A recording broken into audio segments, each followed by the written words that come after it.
everybody, and welcome to Economics with the Honorable David M. Walker. I'm Nick Palavita. I'll be your host and moderator today for our very exciting topic, which will be education. And with that, there's a very important document never shown on national or international television, and for the first time that I noticed. As a matter of fact, it took me years before I found that this was even done. It's the PISA results, okay, by the Organization of Economic and Cooperative Development. Now, we have a special guest who will probably introduce us to these PISA results, but this is basically the assessment of reading, math, etc., around the world. In other words, how do Americans score in terms of basic studies K through 12 around the world? And so we're going to look at the PISA and the results that they have. It's a very interesting study. I pulled the 2018 study, and the sad part, as you go through that, you do find the United States here as a competitor. We're like not even in the top 20 in terms of the education results. So with that, we're going to bring in our panel to analyze the PISA results and figure out why aren't we scoring well against the rest of the United States.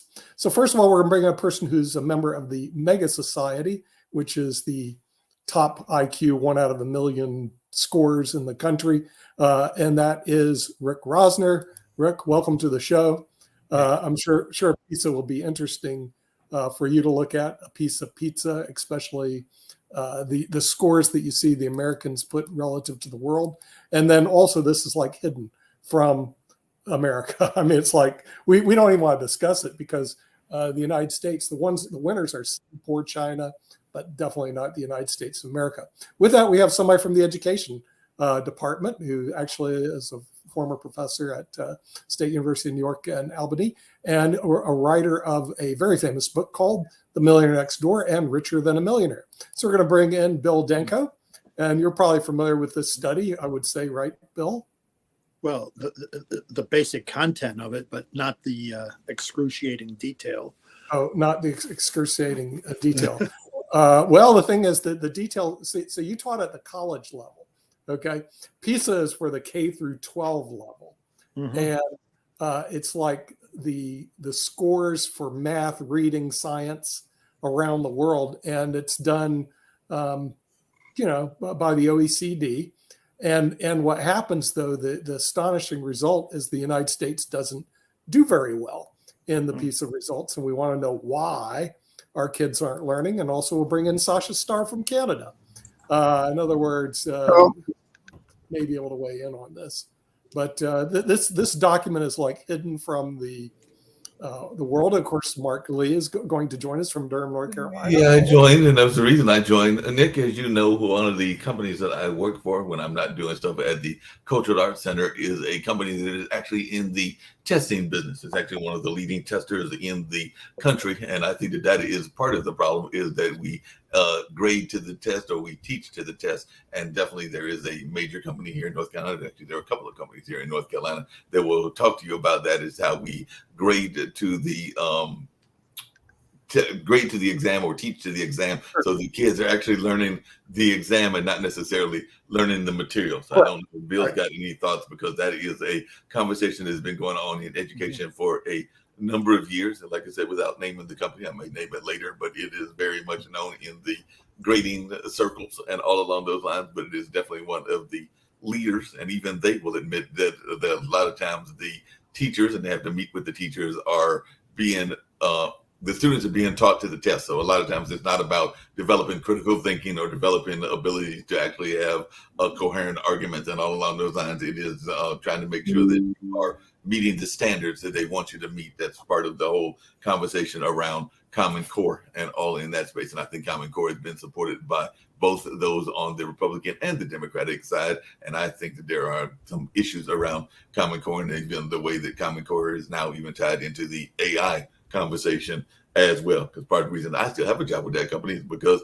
of the fact that they feel that AI can't, while it can grade effectively and grade very effectively, that it can make errors and that it may not understand human nuances. So they have to have us humans do cross-check, for lack of a better term, and all along those lines. But Bill, any thoughts about this nature of education? You wrote that great book, The Millionaire Next Door, and everything. But I do know that a number of folks, and I've had folks in my family that have been teachers, including some that have passed on, they will tell you that that is their frustration, is that we are too busy teaching to the test. That was the expression I was looking for, and not necessarily getting folks to have a understanding of what they are learning. But Bill, any thoughts? Well, yeah, that I would like you, Nick. You said you have the 2018 edition of this report.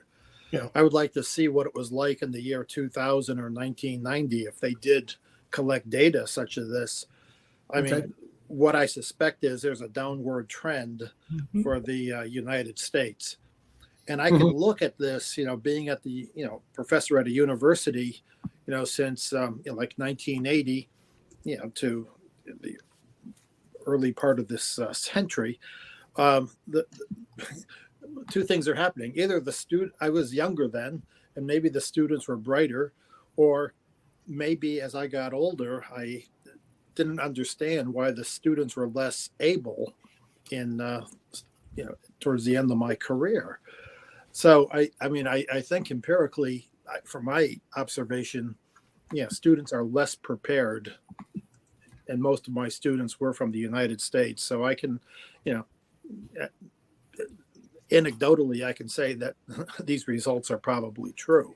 Hey, and then on the other hand, just really quick, that's all. Shaquille joined us. Do y'all have a lot of that thing that I alluded to? Because I do not know the Australian education system the way that you would and everything. But is there a lot of teaching to the test? Because that is one of the main complaints that exists here. I can tell you that teacher friends of mine, whether they are union teachers or non-union teachers, are very much frustrated by this notion. And I don't know if it's a global problem or if it's just something that is more Western based.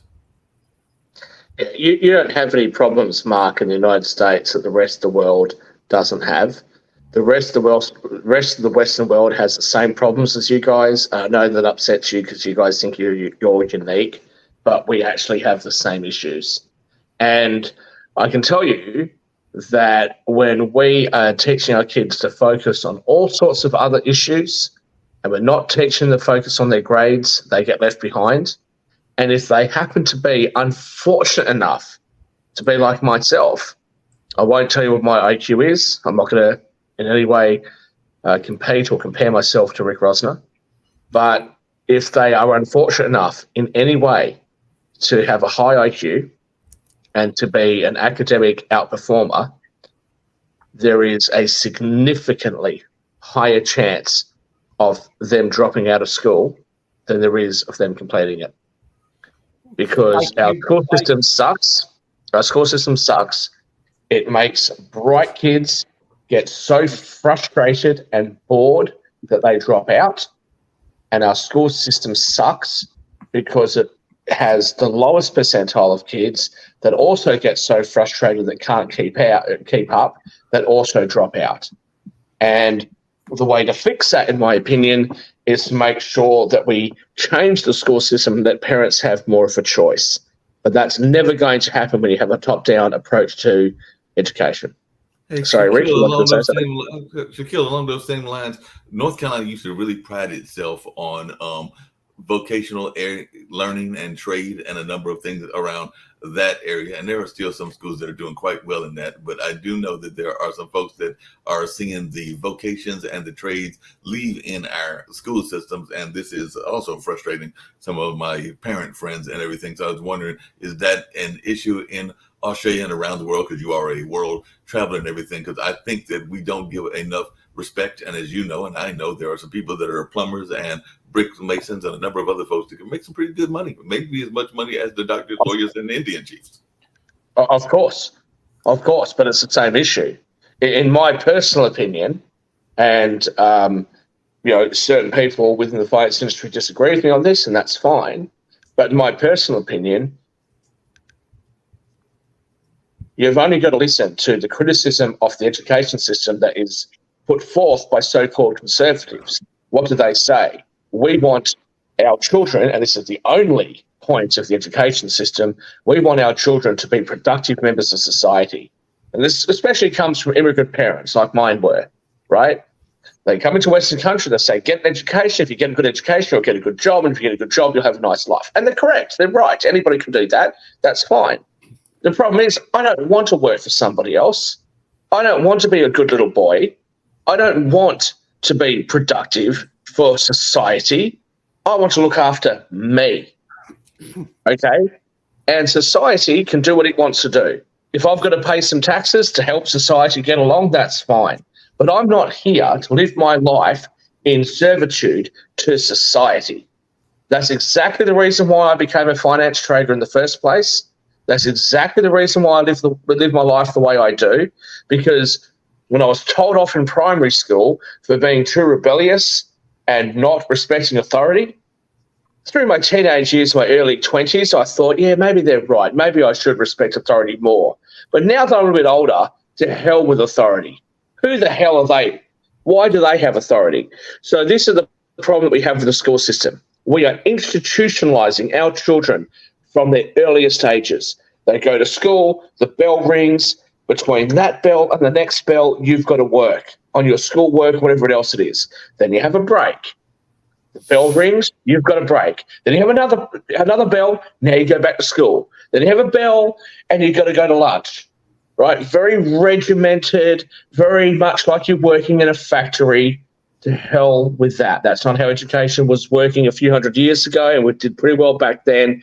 I will not comply, and I will certainly make sure that my children, if I'm ever blessed with them, will not comply. Rick. All right, so one among many challenges right now is that one of our major political parties is anti-public education and anti-science. And that's on top of kids, extreme distractibility now, because there's so much awesome stuff that you get from the box in your hand, and that you can go to Google and get the answer to anything within a half second. And I've lost the ability. I used to read 5 books a week.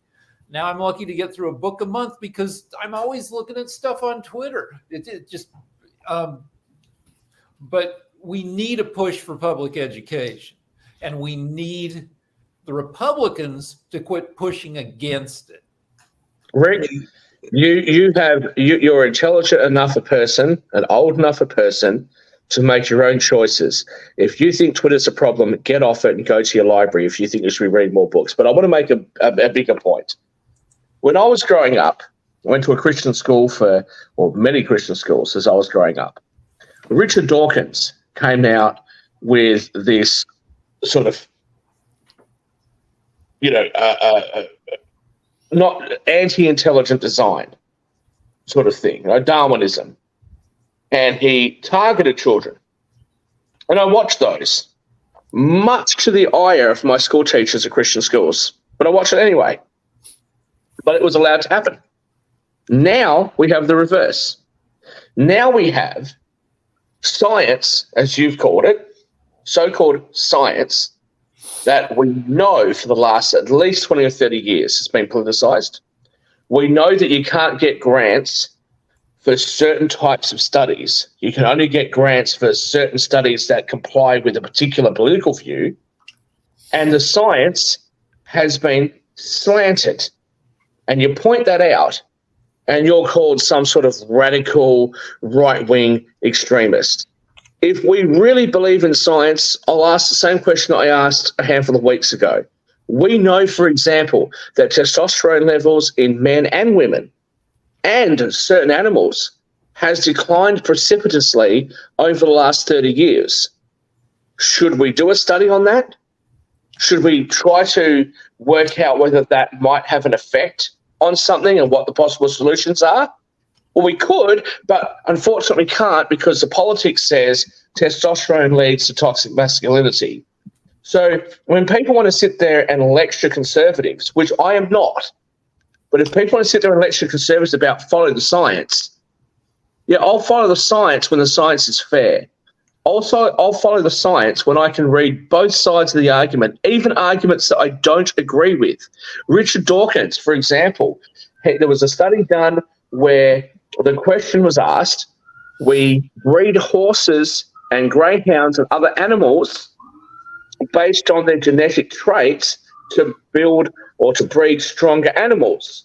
So would it not make sense that we could do that with humans? Now, obviously, we don't want to go down that path as a species. We don't want to go down that path, especially after what happened in Germany. We don't want to go down that path. But the question of would it work is a different question to the ethical question of should we do it? Those are two different questions. And Richard Dawkins wouldn't even entertain the question and actually attacked another scientist after telling me when I was 9 years old that he would always follow the science. He took a political position. So I grant what you're saying. Yes, those Republicans that went for creative, intelligent design instead of Darwinism, fair enough that there was some criticism of that. But parents surely should be able to influence how their kids are going to think and feel and what sort of education they're going to get.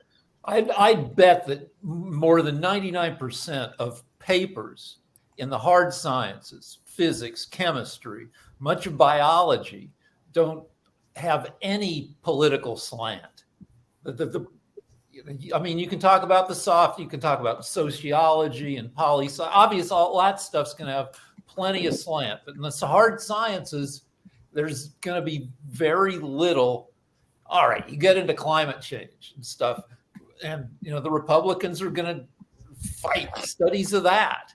But all right, Rick, I'll make you a deal. I don't know what you can afford, what you can't. I'll just put a number out there. You said you'd bet on it. All right, I'll bet you 100 grand. I'll be in the United States in the next month or the month after. I'll bet you 100 grand. You name 5 universities. Name 5 universities in the United States. We will read the papers. We'll give you the last 10 years. So we're not going to talk about the recent stuff. Give you the last 10 years. We'll you and I together, we'll pick the studies. I'll give you first choice across the studies. I'll bet you $100,000 that the studies will be politically slanted. Hey, You have a bet? I can. No, Mark. No. I've put a proposition to Rick. 100 grand. If you can't afford 100 grand, we'll go with 10 grand. If you can afford that, we'll go to $1 million. You name the figure. I'll put the bet on with you. My wife would kill me if I went more than $350. All right. Well, $350 then. But if you lose, you owe me dinner as well at the French Laundry. Okay, $350. Let's do it. That's more than $350. But we have to stick to the hard sciences, chemistry. Yep. Physics. Hard sciences. You get to pick the universities. They can't all be California, but they can't all be Republican universities. So you pick the universities. We will pick 10 scientific papers. Shaquille, Just so we can get an understanding of what's going on with this bet and everything, I'm going to mention a study. It's actually a recent study, and it is actually something that you were just talking about, testosterone, and all along those lines. It was a study done earlier this year, and I'm going to read part of the study, but not all of it. And you tell me if, as I read part of this study, if it is politically motivated, so that before you do, Mark, I'll just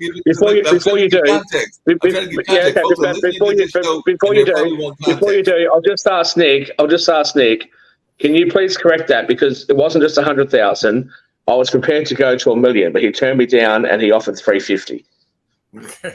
Yeah, but just really quickly, this study on testosterone, this is what it says in the opening, and it is from Harvard. We all know that we love how much we love Harvard, but it says, what do you think of testosterone? What comes to mind? Macho man, aggressive, impatient type A behavior, road rage, violence. Testosterone's role in bad behavior is largely a myth. What's more, testosterone plays other important roles in health and diseases that may surprise you. For example, that you know that testosterone is a key player in prostate cancer, or that women need testosterone too. There's more to testosterone than guys behaving badly. Learn all about the sex hormone here, including its primary benefits. And then they go into some of these primary benefits, including development of the voice, the deepening of the voice, appearance of facial and hair, and sex drive, sperm production, and a number of other things. They even talk about ovarian function and bone strength with women, as well as sexual behavior, including libido. That was part of so the this study. shouldn't turn into the. That was part of the study. So my Yeah, question all right, is,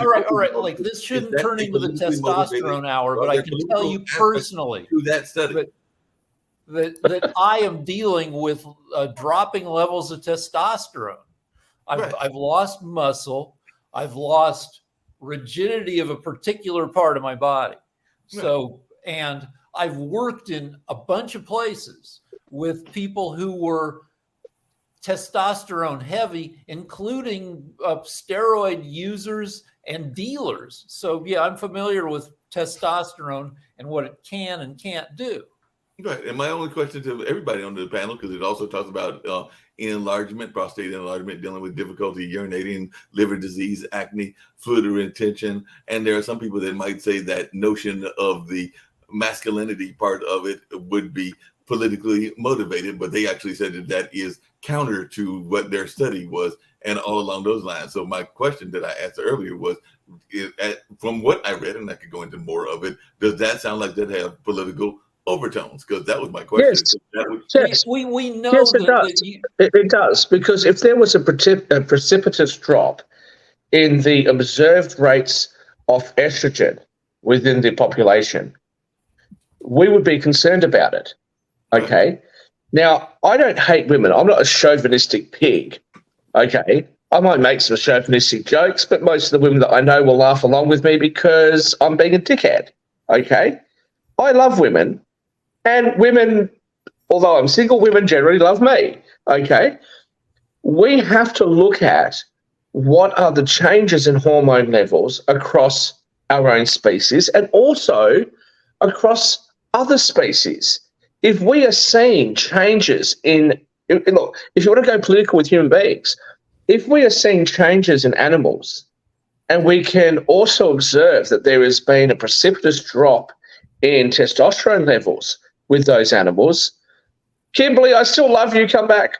If we can see those drops, shouldn't we be studying that? The fact that those studies have been proposed and have been knocked back for funding, why? Why should that be knocked back for funding? That sounds insane to me. The study itself, I'm trying to understand y'all's bet. And so the people that are watching can understand the bet as well. I'm going to give you the bottom line, because that's what they said. The bottom line, this is their conclusion. And y'all tell me whether you would win the bet or whether Rick would win the bet, because the concluding remark is testosterone is so much more than its reputation would suggest. Men and women need the proper amount of testosterone to develop and function normally. However, the optimal amount of testosterone is far from clear. Check-in testosterone levels is as easy as having a blood test. The difficult part in interpreting the result levels may vary over the course of a day. It is best to measure the testosterone level in the morning, even with an abnormally low level that is replicated on a repeat test. The decision to begin testosterone replacement therapy and Mark, we got the article. Mark, we got the article. We got the article. We got the article. That was the bottom line. Of course. Is that a political statement? Is what I'm asking. Of course. You win. Of course, Mark. Of course. Rick and I will collectively decide on what's political and what's not. But I will say to my Californian friend how heartless he is to actually allow me to sit here and break the Federal Wire Act or whatever ridiculous rules you have in the United States and in California to actually allow me to place a bet from another country. I just can imagine me trying to come into Washington State at the border and I get turned away because Rick Rosner agreed to take the bet. He should have said no, but for $350, I'll never be allowed into the US again. Terrible. Rick, where's the love, Rick? Where's the love? I'm guilty of this. I make my online bets via some outfit out of Costa Rica. but so, all right, so everybody knows that universities are hotbeds of liberalism, but that doesn't automatically disqualify the work done at universities. And I went to a big state school, University of Colorado. Right now, it's probably got 30,000 students, and the vast majority of those students don't want politics to enter into their education at all, and are getting educated. I took, a bunch of math and science, but I also took some women's studies, but most people didn't. And most people could care less about a politically charged field of study like women's studies. The CU turns out a ton of scientists and engineers. Hey, Rick, Bill, that was a great little speech, but let's be honest here, okay? If I was like Donald Trump and set up the University of Shack, right? And the University of Shack was to teach people around the Western world how to get out from underneath the government, how to be free, have their assets in tax-free jurisdictions, and be able to earn whatever they wanted to earn. No matter how my studies may not be, that slanted, no matter how many leftists I employ at my university, everybody is going to look at the studies that I've conducted and say those studies are right-wing slanted. So to your point, that just because a university is left-wing slanted doesn't mean that their studies are not worth anything. Yeah, I would agree with you, other than the fact that if left-wing studies are funded and right-wing studies are not, if studies are funded purely on the basis of politics, there's a clear bias. And we know that publishing houses and major media outlets are preferencing one side versus the other. And the worst thing for someone like myself, especially when I look at the stuff that's going on in America, is I'm really not that political a person. I really don't take hard political positions. I try to listen to both sides. But I become politically homeless, and I feel like I'm being lied to when I only get to hear or see or read one side of the argument. Let me hear the other. I'm not an idiot.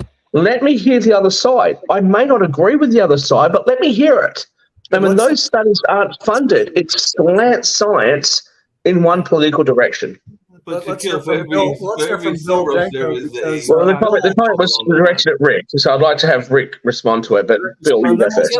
I got to say, regardless of politics, people have to learn how to code. They have to learn how to work with AI. They have to learn how to build rockets. They have to learn how to build the machinery that will address climate change. I mean, you can argue about the politics of climate change, but climate change will be a $1 trillion industry.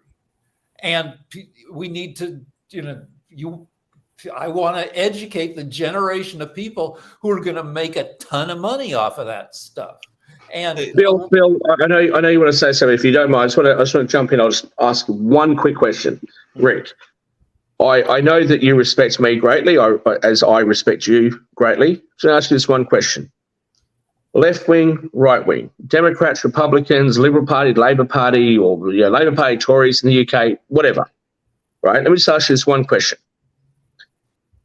do you think that if you and I, without anybody else, just you and I, were in charge of the whole world's climate agenda, do you believe that you and I together would achieve more than the political apparatus that we have in the world today?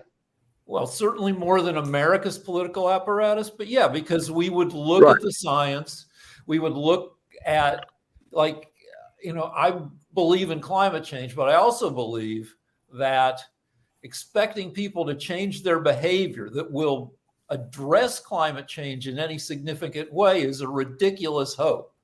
So if you and I were in charge, we would be trying to find ways where people didn't have to make dramatic changes. We'd be trying to find ways that are practical, that are economically viable, etc. The point that I'm making is we are entrusting, if it's true, and I don't fully agree with this, but if it's true that the world really is as imperiled as the climate change people say it is, why would you trust government people to solve this? Government people haven't been able to solve healthcare.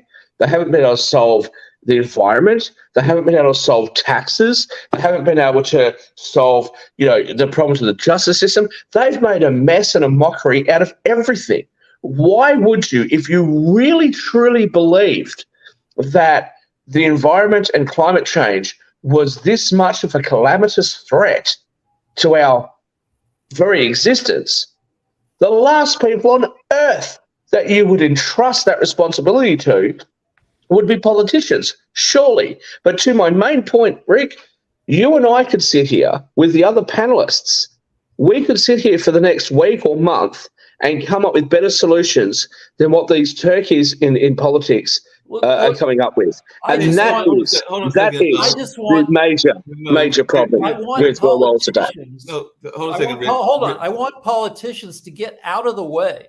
Technology is what's going to, like, you look at the Baltic countries, the Nordic countries, these little countries with 2 million people. The U.S. is a giant tanker ship that is tough to turn, especially when people on the bridge are fighting. It's little countries that can be scientifically nimble, that can embrace modernity. The U.S. right now can't. Yeah, and made absolutely no difference on the international scheme of things. You want government to get out of the way? Awesome, brother. I love you. Welcome to the libertarian position that I have. I'm so glad to have you. But let me just give you a little dose of reality and practicality. You want government to get out of the way? I want Taylor Swift to come on a date with me. Neither is going to happen, my friend. Well, I hate to say this, but he's already hold dating, on. Last thing, then I'll shut up. The last thing is, all I want is a push for math and science, the same way we had starting after Russia put up Sputnik, the first satellite in orbit in 1957. The U.S. pooped its pants. We freaked out, and we decided we were going to push math and science, and we pushed it hard for 20 years. And that's the reason we live in the high-tech, paradise we live in now. Hey, Rick, do you really believe that the powers to be would want there to be an articulate and intelligent citizenry? Of course they wouldn't. So I agree with you. That's what we want, and we'd be better off for it. But they deliberately dumb us down. Bill Danko's written a book. Yeah. Now, I disagree with Bill and with David M. Walker on death taxes, and I will argue about that till I'm blue in the face. But I can tell you, I would have rather read his book when I was in year 7 than to have read the bullshit economic stuff that I read when I was in year 7. Okay? They don't want people like me to get access to information. They don't want a citizenry which is well-informed and rebellious. People who can actually call government out on both sides of politics when they do the wrong thing. That's not what they want. And have you ever, Rick, hang on, Mark, have you ever known an instance in history where they've actually wanted the major percentage of the population to be informed? Have you ever known that to exist? Well, I grew up. Hold on a second, Rick. Shaquille, along those same lines, I actually want to get Bill involved in the conversation as well, and I was actually going to ask him the question in this way and all along those lines. But Bill, one of the things that I've heard people complain about the education system way back when, including back in the 70s and definitely the 80s and 60s, is that we have been encouraging people to learn to go to work for corporate America and not necessarily to try to do what Shaquille has done a very good job of, which is being a self-made man and an entrepreneur and all along those lines. So do you feel, Bill, that is a legitimate argument? Because I've heard a lot of people that say that we are literally training folks to go to work for the corporations and not to try to come up with more ways of being financially free, which I know is something that Nick talks about a lot, is financial freedom and financial literacy. But I'm just wondering, is that a fear that you have as well? Because I hear a lot of people are going like, yeah, my kids are going to school and they're going to go work for, I'll just throw out a company, Glaxo, and they'll be working at Glaxo for all those many years and everything, but they won't necessarily be doing anything but getting into the corporate culture. But your thoughts, Bill? No, there's some truth in that. I mean, in terms of a vocation. But one of the things that has been happening in the university system, certainly in the United States, is we've gotten away from the idea of free discourse and having opposing views and having a discussion. We have these safe spaces and have with these trigger words. I mean, it is absolutely a sham when you look at some of the teaching methods that ignore, as Shaq rightly points out, we have to hear the opposing arguments. But sometimes there's too much of a sensitivity among the students and the professors to have any kind of discussion. So the university system has contributed to the problem, that's for sure, in terms of lack of critical thinking and preparing students for, a career or multiple jobs in their career, right?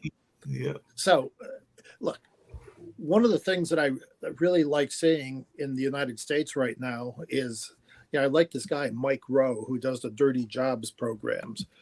There is so much, when I talk to some of my contractor friends who are getting to be my age, and I'm asking them about their succession plan, they said, there is no succession plan. I can't get anybody who wants to get dirty like I did in my younger years. So, I mean, we have some real disconnects in our society, that's for sure. I mean, who's going to do your finished carpentry? Who's going to do your competent drywalling if we don't have some skill? Or the pipe fitting, getting down and dirty is something where money can be made and there are legitimate careers, and the university isn't going to address those issues. But the university is falling down. They're not encouraging free discourse, and there's not enough trade schools. All right. These are some of the fundamental problems that we face right now in education. Can I respond to a couple of things that Bill said there? Firstly, Go for it. Bill has a PhD. He's written a couple of books that I've bought. We've got David M. Walker, very knowledgeable person, former Comptroller General of the United States. I disagree with them about the death taxes. I was going to back down. Now, okay, I was a bit animated at the time, and I was in Dubai, and I just came from an anti-tax conference, so I was a bit more animated. But I wasn't going to back down. Neither would I now. They're free to disagree with me. I'm free to disagree with them. I respect them both greatly. I respect their positions and their opinions on things. I just happen to disagree with them. We should be able to do that. We shouldn't have a situation where kids are going to universities or high school and they're afraid that if they say something their teacher doesn't agree with, they're going to be marked down or they're going to be marked wrong. The other thing I just want to very quickly say was what Bill just said then about trade schools. Look, there's a lot of kids that don't like academics. They might be really bright kids, but they just don't like academics. Why shouldn't they go into trades? But the more important point, actually, of what Bill just said was how many kids or young people don't want to do the hard yards. Now, I'm not trying to tell you that I've had it hard in life. I'm not going to try and say that whatever money I've made has been as difficult for me to make physically as, like, I don't know, being a brickies labourer. Like, hell no. Like, there's no way that what I've done has ever been as hard as that. Okay, I did actually start off in a trade, by the way. We won't go into that. But I've never done that kind of laborious work, nor would I claim to. But I see a lot of young people that come into finance, oh, I want to be just like you. And I say, okay, that's fine. A lot of the time, it's fairly easy. But when the shit hits the fan, like it did in September 11, I was a bit too young for it, so I wasn't quite on the trade desk. I was partially because I was a trainee. But in 2008, 2007-8, there were weeks where I didn't even go home, where I was taking caffeine tablets, and we'd fall asleep at our desks, and like the phone would ring, we'd answer it, we're like, oh, and we're trying to like keep our brains together to try to put on trades because we had people's retirement savings and stuff on the line. It was hard, and this went on for weeks. I remember my girlfriend at the time bringing suits into work for me, and there was no showers at that time unless you went downstairs all the way down to like the gym room. We didn't have time to do that. So I was getting like wet wipes and just wiping myself down and changing my suit, and then like being in like some dirty old shirt and all this sort of stuff. And I did that for weeks. You know, you'd start because of Australian time. So you'd start on a Monday morning. You'd finish about 6 a.m. on a Saturday morning because we had to wait for New York to close. And then you'd come home and you'd just crash the whole weekend and then start again. And sometimes we'd have a Sunday meeting to work out what we thought was going to happen in New Zealand for the next day. So please show me those people that have that sort of dedication. And even in more recent times, there are times I do 20 hours a day. There are times that I'll stay up for 70 or 80 hours at a time because something calamitous has happened in the markets. So it's not easy. It's not just a walk in the park, but people don't teach that. People say, oh, you can have it all. You can just work 9 to 5. You can have 4 kids. You can have a loving partner. Bullshit. You can't do that. There's always a sacrifice in life. And why we're teaching kids they can have it all without any effort is ridiculous. You know, about 70, 80 hours. Try doing 100 or 120 hours. And then spend the whole weekend catching up on the financial news that you might have missed out on the Bloomberg terminal. Most entrepreneurs work 120 to 140 hours, 160 from my understanding with entrepreneurs that I know and all along those lines. So definitely it's the only common thread I see for the millionaire next door is they commonly work 70 to 80 hour weeks, you know? And I don't know if you put that in your book, Bill, but at least my empirical analysis when I talk to these people or by my clients, this would be like a common thread. They would, whatever the 40-hour work week was, they doubled it.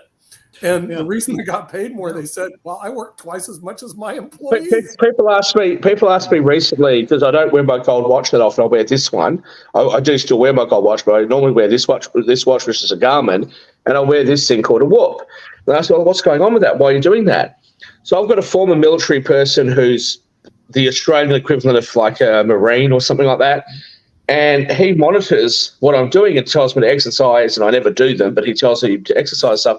And he's a very good friend of mine. He rang me one day and he said, Shaq, what the hell's wrong with you? What are you doing? I said, what do you mean what I'm doing? He goes, you know that I can tell when you're sleeping, when you're not, right? He said, you had, from Monday to Saturday, you had 4 hours sleep and you didn't even get those 4 hours in one hit. You got 15 minutes here, you got 20 minutes there. You can't do that. You'll put yourself into an early grave. And so when we had that sleep doctor on a few weeks ago, and I said, so I don't know how you make people less fancy. I can't imagine any of the generations after the greatest generation fighting World War II. Like for most of the 40s, 50s, 60s, every able-bodied American male had to give 2 years to the military. There's no way that people would put up with stuff now. You look at China. China is eating the world's lunch, but they're a dictatorship. They tell their people, you know, where to live, how to work, where to work. So I don't know. It's tough. How do you make, you know, a more sensitive generation into, you know, educated, you know, nose to the grindstone people? It just really quickly, because I saw Sasha was back with us and everything, and we've been talking about the education issue. And just Sasha, really quickly, how much of the education in Canada is part of the budget and all along those lines? Because I know that on the economic show we talk about different aspects, and you're there in Canada, and you also have an understanding of Ukraine, your home country, before you got involved in this horrible war and all along this line. But definitely, how much of the education conversation comes up in even the politics of Canada? Because I know that education becomes a major issue, both politically and economically here in the States, and I would imagine around the West, but I'm not as familiar with Canada as I should be, even though I have a cousin that lives up there and is involved in the Native American culture and all along those lines. But how important is education in the overall conversation of Canadian economics? It is important, but in Canada, federal government is not involved in education, period. It's all responsibility of provincial governments and the local governments that support. There's a variety of schools, including public schools, private schools, religious schools, and just name it. And there is such a diversity. They have national schools. I mean, it's not national. It should be some kind of schools. For example, for German kids or from Jewish kids or some. It's national schools. I don't know how you call them really, but you can select one of those schools, and they are under jurisdiction of provincial governments, and they're being regulated by such. So it's quite diverse. But again, it all depends on how good the teachers are. So you have a lot of schools, and you have a choice. Except in public schools, you must go to school which is closest to the district where you live. So you don't have so much flexibility on public schools. But in private schools, you can select and you can choose any school you want, provided that you are happy with curriculum, teachers, and the level of education that you get there. The colleges are very vibrant. Again, they're community colleges, or colleges which are part of a higher education system. And, so it's very, very diverse, and you have to go really from province to province, or even from city to city, find out what you're looking at, how to evaluate it, and whether you want to enroll, or your children or grandchildren, or whatever you might have. So it's not easy thing to discuss, actually. Yeah, that makes a lot of sense. Hey, Bill, just really quickly, because Rick kind of alluded to it earlier, the whole notion of technology and the access of technology. So as a school professor, do you feel that our students are getting enough of the technology? Because I do kind of agree with Rick that we need to make sure that the kids that are going to college have access to what they need in order for this critical thinking and critical discourse to take place. And I do know that there are various ways that they, even if they don't have their own laptops, that they can have access to the laptops and computers to get to Google and everything else. But I was just wondering your thoughts around technology and its role in education and economics. Yeah, I mean, technology is here. We must embrace it. Even the AI. I can't predict the future, but I can tell you this: exposing students to more and more things that are current is probably in their best interest. Not everybody's going to be a computer programmer or get involved with AI. But the point is, it has to be part of the curriculum. There's a corrosive argument that comes mostly from the right that education is elitist. I think we need to, and it's part of the argument against forgiving student loans, that if you let somebody who's got $100,000 in student debt, if you forgive 20 grand of that debt, that you're just throwing money at elitists. And what about, lunch pail Joe, who doesn't have that debt? Education should be thought of as, especially now with things changing so fast, it should be thought of as an ongoing process throughout your life and not elitist. Mm-hmm. Well, speaking of not elitist, this is something that I want to bring up, Bill, again. I don't know if I brought up on this show. I've been bringing up prior shows. But I think this is a very important document and for our education system to cover it.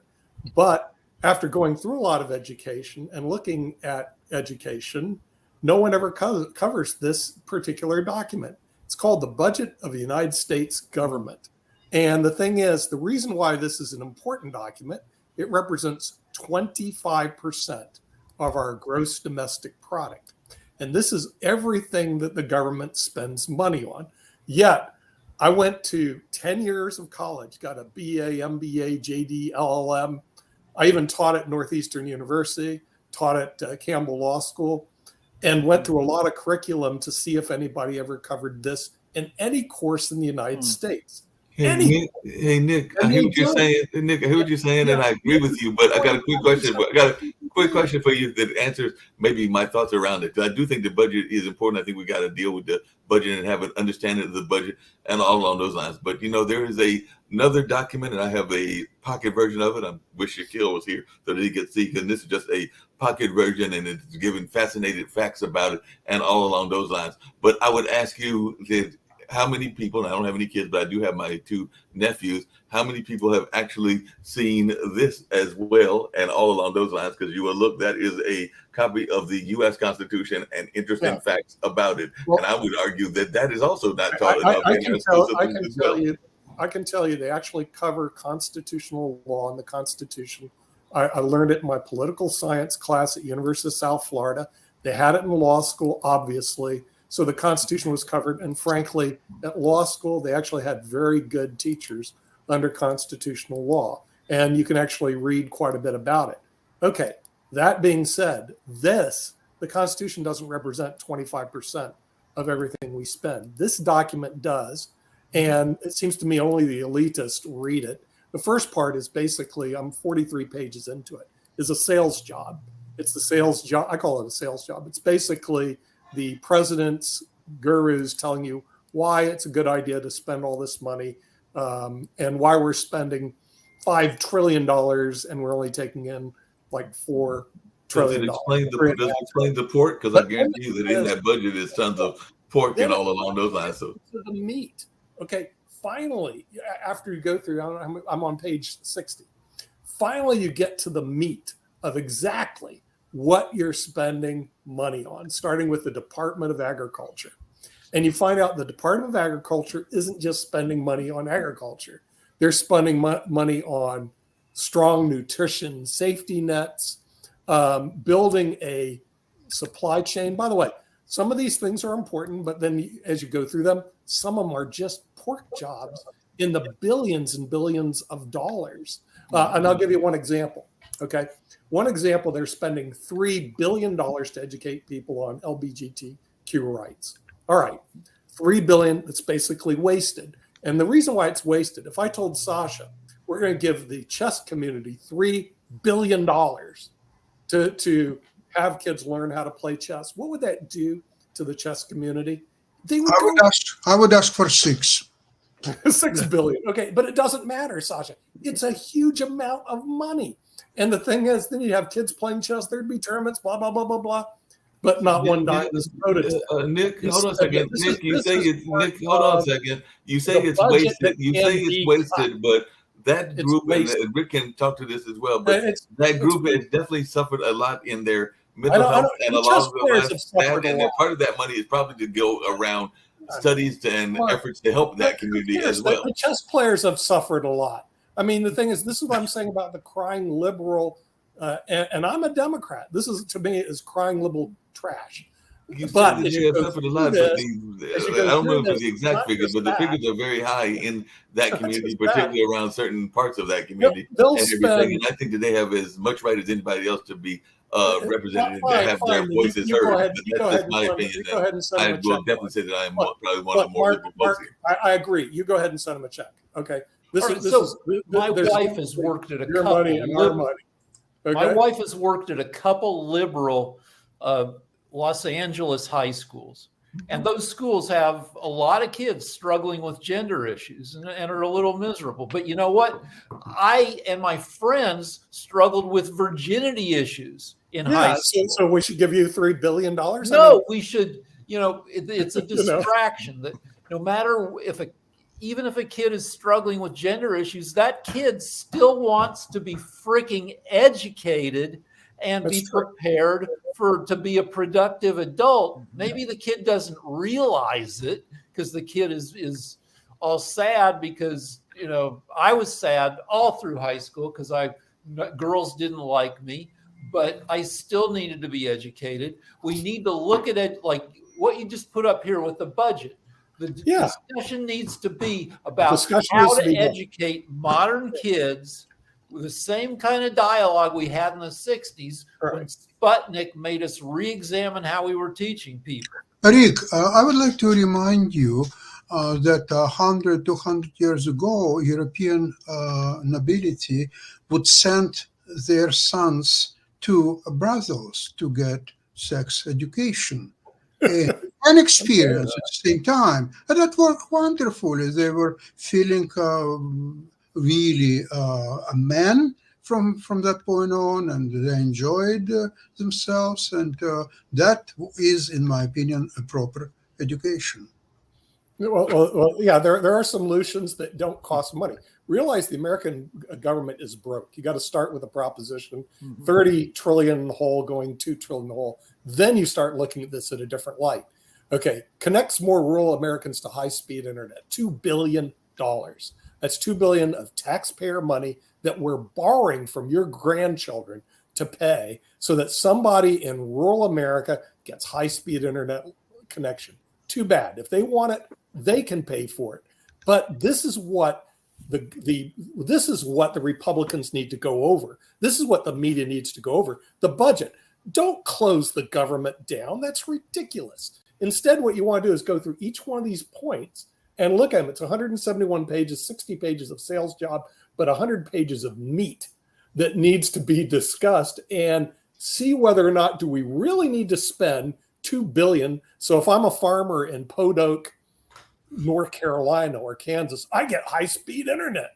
No, you don't. No, If you hold on want a second. I'm sure that in that budget is also money. If you look at that agriculture side of that budget, I'm sure that there is also. I'm going to name two organizations that are very popular, and I'm sure that there is also money in there for the Boy Scouts and for 4-H. Now, if I'm hearing you correctly, I Boy wouldn't give Scouts them a and dime 4-H either. don't need funding because I'm I hearing you correctly. wouldn't They give don't the need Boy funding. Scouts and 4-H. I haven't got to them. I would not give them a bloody dime. And I was a member of the Boy Scouts, not one bloody dime. Are you kidding me? And neither 4-H. Remember, There are parts of your government society is that broke. agriculture, even though we need You food got to to start with your survive, job. you would not give any money Go ahead to and set up a check. Boy To- Scouts to or me, the 4-H. to- I hear you Our correctly. money don't go here. To me, there goes- $2 billion for rural internet seems like a great deal. For $6 for every No, American It's man, woman, or actually, child, we get to over connect 55. everybody. Rick, My it's point, it's exactly. actually 40 billion over a period of time. It's 50,000 per household. So if Rick, you decide I want to move to Mesquite, Arizona, you're asking the government to spend 50,000 to connect you, so you have high-speed internet line for your Or convenience. maybe we It take is a some of waste. that money and figure out how to make it cheaper to get people high-speed internet instead of. But it's not the spending government's $50,000. job to give high-speed internet. This is not the American It's not- government's job. It's not This the is government's private- job. If It's Google not the wants- government's job to do anything. It's not the government's job to do anything. And while I'm back, before my battery dies, I want to finish off what I was saying before. These sleep doctors are trying to tell me that I need more sleep. Okay? Who the hell has time to sleep 8 hours a day or 6 hours or 4 hours a day? Get a bloody job. And if you're sleeping 8 hours a day, you need to get a second job. Okay, may I ask you I don't something? need a job. Don't you think in That's where you today's have your money working for you. Hello? If your money works for you, you don't need to work. I would Remember like that. to ask My money works harder for me, Nick, than it does for you. That's why I drive a Bentley and you live on a bloody golf course. I would like to ask you something. Don't Hold you on a second. believe Let's ask the that question. in today's society, in the United States, the internet is just as essential as the water and all utilities that government should Write them a check. Write land. your Canadian friends a check, but If don't it's ask the service government. land, you must have access to Good. all necessity. Good. Then you Electricity, pay for it. water, and internet today. It's not what was 40 years ago. Today, That's it's a the reason I live in a must-have city. thing. It's not something that, oh, you may have internet or you may not have internet. You must have access to internet one way or another. Good. That's the reason you live in Toronto. Sasha, two-thirds of the world doesn't have access to internet, and also two-thirds of the world don't have access to clean drinking water.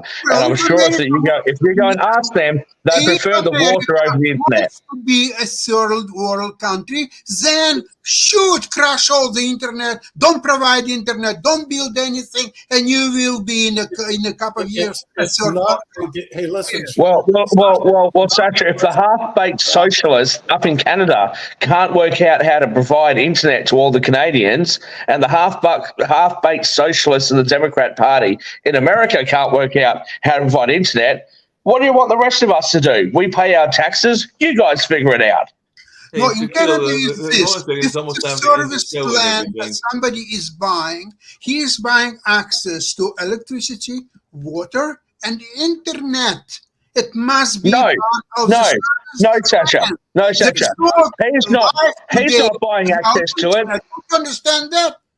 Sasha, he's not buying access to it. He's forcing me to buy him access to it. It doesn't That's matter. what's really Do going on. something else. Hold on, 'cause Okay, we gotta end so it, water everything. necessity. No, 'cause we Yes, gotta water end it is all around those necessity. Yes, No. electricity is necessity. Yes, it is. So is internet today, 2023. It's necessity. You cannot tell. Good. Oh, you people have internet. Oh, you people, no. You're not going to have internet. Hey, let me tell you, Sasha. Let me tell you, if you drop me off in any place in the United States with no money, no electricity, and just a shirt on my back, I guarantee you, in a country as amazing as America, with absolutely nothing behind me, I'll find a way. Within a couple of years, I'll own my own house, I'll have a successful business, and I'll be on top. And I don't need electricity, I don't need anything but access to a library, and I will go and knock on somebody's door until they give me a job, and I'll find one. So don't tell me that we need electricity and this and that. No, what people need to have is a little bit of self-respect. Shakil, I agree. You may find a piece of land without any services and build on your own one way or another, whatever. I have no problem with that. But if government gives you a serviced land for which it takes taxes, for which it must service that land, and electricity, water, and internet is must for this land to be. Sasha, I don't want a government that will by force steal the labor and the production of labor of others in order to give me something. I'll sort myself out because I've got enough self-pride not to demand things from other people. Okay, you agree that it's fine because the government will provide electricity, water, but no internet. Why not? Yes, internet? the government should be providing water or electricity either. The government should have nothing to do with this. Okay, as I said before, then it makes the land is not serviceable. There is a land. Really? Sasha, tell me. No problem. So what's going on in what is it where Michael Moore's from in Detroit, Michigan, in Flint, Michigan? The government provided water up there. How'd that work out? David M. Walker. How'd that work out? You know what?